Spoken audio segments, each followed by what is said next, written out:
বিসিবির সামনে বিক্ষোভ করছে একটি পক্ষ।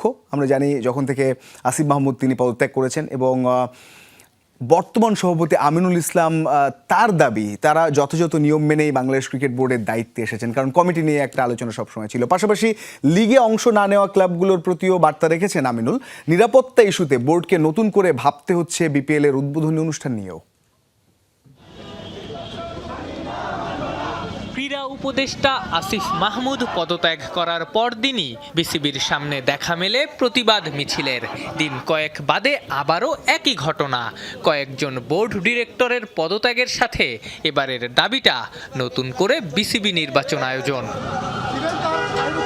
বিসিবির বর্তমান সভাপতি আমিনুল ইসলাম বলছেন, এসব মিছিল কিংবা প্রতিবাদের কোনো ভিত্তি নেই। তারা যথাযথ নিয়ম মেনেই বাংলাদেশ ক্রিকেট বোর্ডের দায়িত্বে এসেছেন।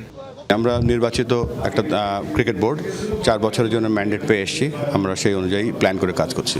এটা বিদ্রোহী বলে তো কেউ নেই, সকলেই তো আমাদের ক্লাব। কেউ যদি everything will happen within the playing condition. 26 তারিখ থেকে সিলেটে শুরু হওয়ার কথা বিপিএল এর এবারের আসর। 24 তারিখ হওয়ার কথা ছিল উদ্বোধন। সঙ্গীত পরিবেশনা করার কথা ছিল জেমসের মতো কিংবদন্তি শিল্পীদের। নিরাপত্তা ইস্যুতে বোর্ডকে নতুন করে ভাবতে হচ্ছে উদ্বোধনী অনুষ্ঠান নিয়ে। আজকে আমাদের মিটিং আছে, মিটিংয়ের পরে জানাতে পারবো।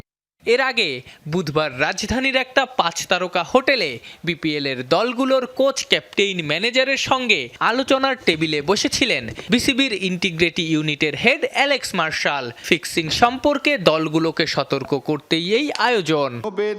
Player number 18 is out. Afnan Piyal, Jamuna sports, Dhaka.